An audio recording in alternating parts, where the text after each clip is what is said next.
Okay, welcome to part 2 of your first lab. Part 2 entails the same series circuit as part 1. However, this time we are going to be measuring amperage in a series circuit. So we're going to take a few amperage measurements and answer a couple questions about how amps or current in a series circuit works. If we still have our circuit set up, great. Get your instructor to reapprove the build. If you need to set it up fresh, great. Set it up. Get your instructor to approve your build. And then it's time to set up our meter. So we have our meter here. In order to set up our meter to safely and properly measure amps, I need to take my red lead out of the volts and ohms terminal, and I need to move it over to the 10 amp terminal.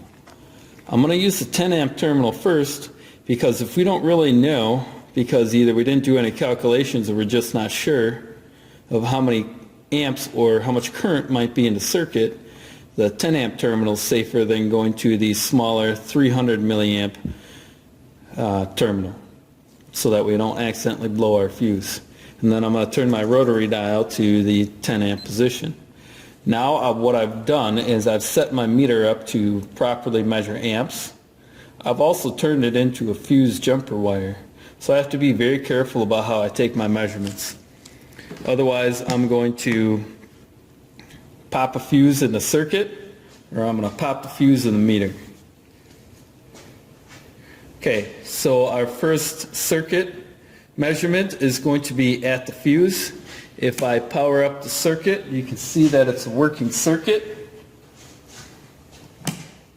In order to do this, I need to access my fuses. Covers can sometimes be a little bit sticky, and I'm going to take this fuse out of the circuit, and now my meter is now going to be the circuit protection device in this circuit. So I've got the two terminals that the two blades of the fuse plugged into, and I'm going to put a probe on each of those terminals to reconnect the circuit. And I'm just going to gently rest them in here. Okay, make sure they're not touching each other so that I can flip the circuit on. You'll see now that the circuit's powered up, we're getting 0.17. That would be 0.17 amps or 170 milliamps.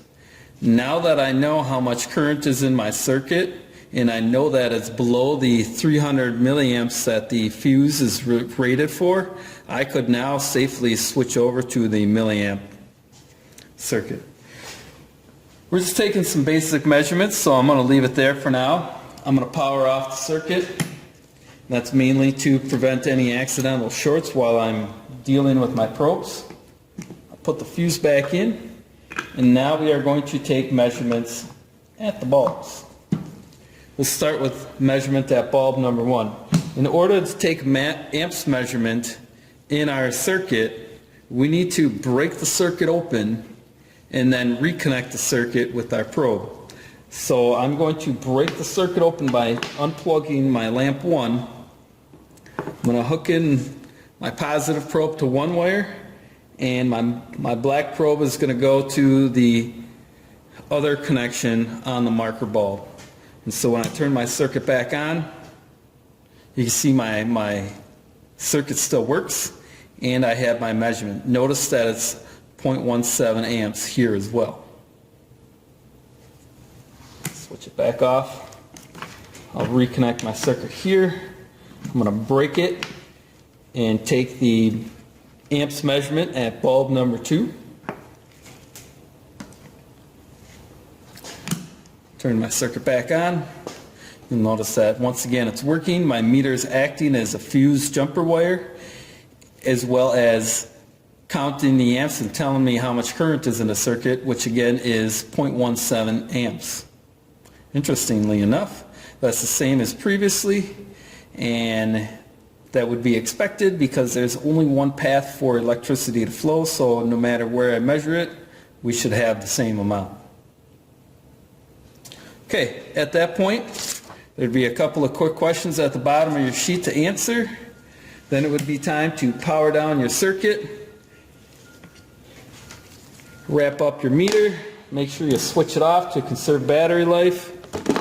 And then to tear down your circuit, unplug in your banana jack jumpers. Make sure you pull them at the actual molded terminal and don't just yank on the wire.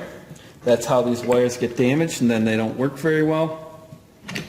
And these are not exactly the cheapest jumper wires to obtain. So set these off to the side. We'd want to pull all our components and put those back underneath the lid in a nice organized manner for the next person to use. Tall stuff preferably near the back, medium stuff in the middle, short stuff up front.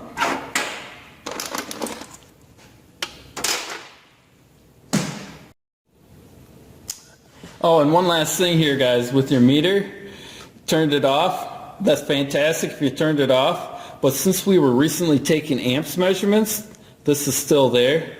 It's a good habit to get into when you're done taking your amps measurements and before you put your meter away, to pull this out of the amps port and put it back into the volts port. That'll prevent you from accidentally shorting your meter and blowing your fuses next time you go to take a voltage measurement, but don't realize that your red probe wasn't plugged into the right port. I've seen that happen a few times where somebody takes the meter on, they turn it to volts, they think they're safe, they go to take their measurement, and they see ghost voltage on the screen because this is over in the amps port and the fuse is blown and there's not actually a connection to the voltmeter circuit inside the meter. So this little tip to help you save you a few bucks and time on fuses and frustration. Always make sure that when you put your meter away, it's off and the red probe's in the volts terminal. And there you have it. Any questions, comments, concerns, criticisms?